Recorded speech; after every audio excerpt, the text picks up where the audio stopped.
사실 오늘 본문은 너무나 유명하고 잘 알려진 본문입니다.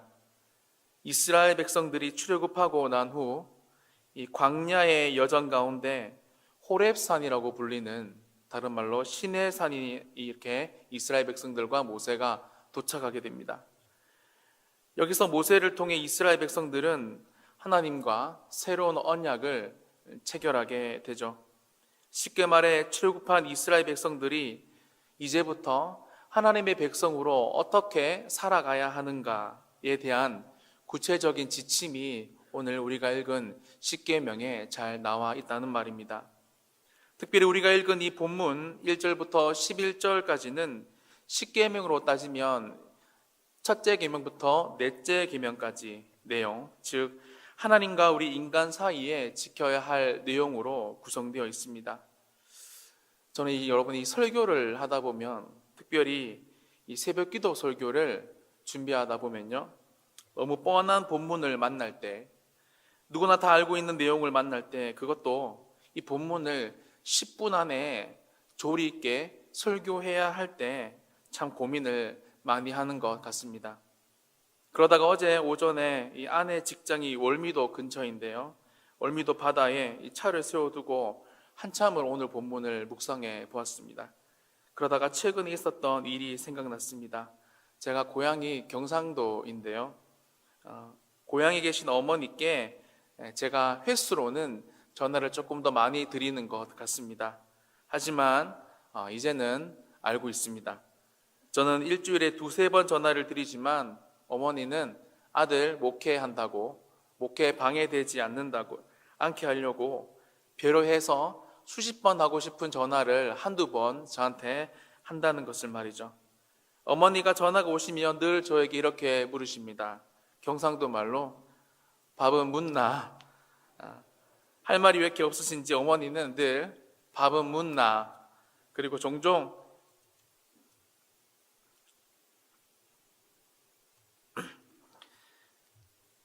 건강하고 운전 조심히 하고 또 연락하자 이렇게 하고 전화를 끊으십니다.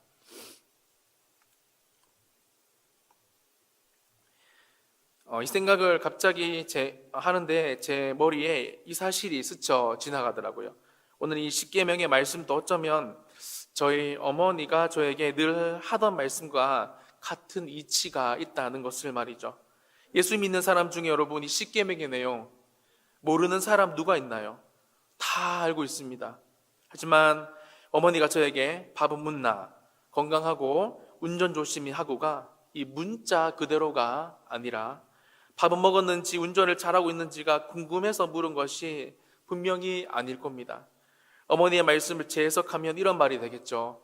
민건아 사랑한다. 서울에서 목회 잘하고 하나님 믿는 사람답게 살아가야 한다.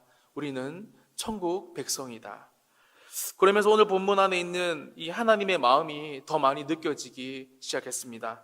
2절 한번 여러분 보세요. 나는 너를 애굽 땅 종되었던 집에서 인도하여 낸 내 하나님 여호와니라. 십계명에 대해서 말씀하시면서 하나님은 이렇게 오프닝을 열어가십니다. 나는 너를 애굽 땅 종되었던 집에서 인도하여 낸 내 하나님 여호와다. 영어 성경으로 보니까 이렇게 되어 있었습니다. 종되었던 집에서 out of the house of bandage라고 되어 있더라고요. 여러분 이 밴디지가 구속, 속박, 묶고 이런 뜻이 있습니다. 이스라엘 백성들을 육체적으로, 정신적으로 짓누르고 고통을 주었던 그곳에서의 구속, 속박을 의미한다는 말입니다. 다시 말해 이 십계명을 주는 이유가 출애굽한 너희들을 다시 한 번 더 구속하기 위해서, 자유를 빼앗기 위해서 십계명을 주는 것이 아니다라는 것을 하나님은 한 번 더 강조해서 말씀하고 있는 겁니다. 신명기 10장 13절에도 이 사실을 분명하게 언급하는데요, 우리 함께 읽어보겠습니다.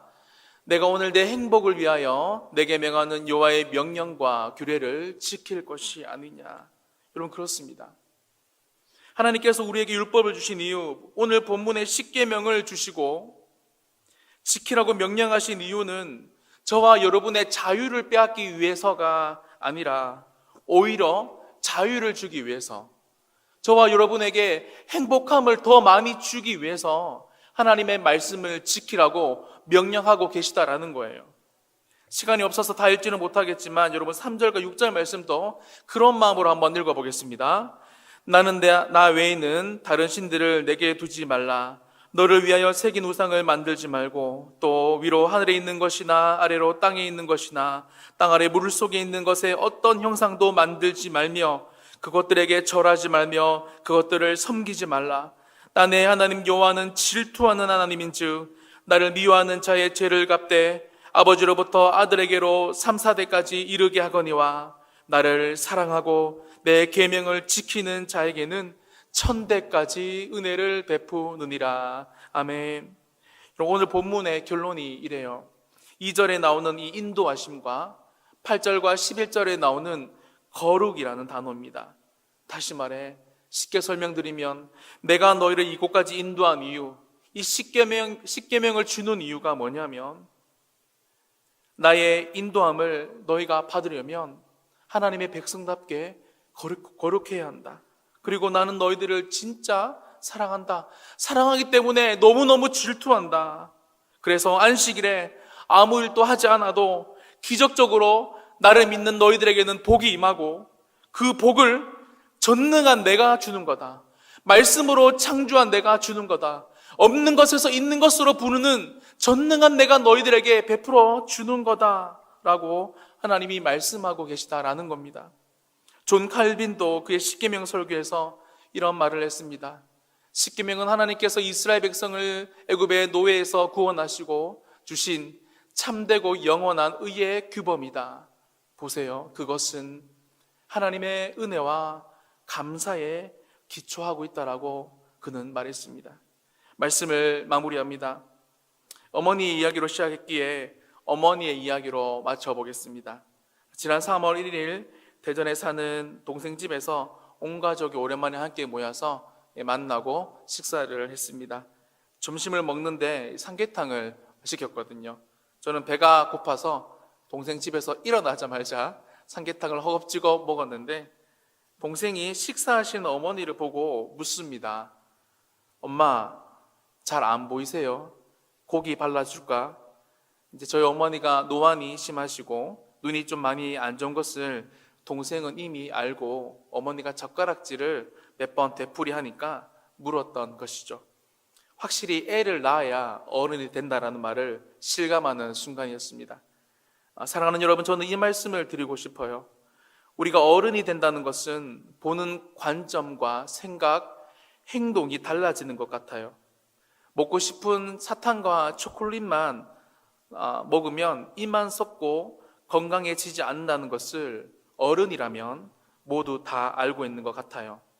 참 신기하게도 어린 아이들만 모릅니다. 오늘 말씀에 적용하자면 십계명이라는 것은 그냥 부담스럽고 우리의 삶을 답답하게 만드는 10가지 우리를 속박하고 자유를 빼앗는 것들이 아니라 하나님께서 이스라엘 백성을 너무나 사랑하셔서 친히 돌판에 새겨주신 사랑의 요구라는 겁니다. 영적으로 성숙하면 우리가 하나님의 이 요구 더 이상 부담으로 느낄 필요가 전혀 없다라는 것입니다. 저희 어머니가 저에게 전화로 지겹도록 물어보시는 밥은 묻나? 운전 조심히 하고 이 말이 부담스럽고 뭔가 짜증나고 여전히 불편하다면 저는 아직 그리고 우리는 아직 부모님의 사랑과 감사를 온전히 느끼지 못하는 미성숙한 어른일지도 모릅니다. 오늘 하루 우리에게 주신 십계명을 다시 한 번 더 여러분 묵상해 보시기를 바랍니다. 그리고 하나님이 예를 들어서 전화가 오셔서 누구야 밥은 묻나 운전은 조심히 하고 이렇게 똑같은 요구 말씀을 하셔도 그 음성이 이제는 부담과 지루함이 아니라 여기까지 우리를 인도하신 크고 놀라운 하나님의 사랑과 은혜, 감사가 너무 많이 느껴져서 새롭게 하나님의 말씀, 이 십계명을 기쁨과 즐거운 마음으로 대하시고 순종해 보시는 복된 하루가 되시기를 예수님의 이름으로 축원드립니다.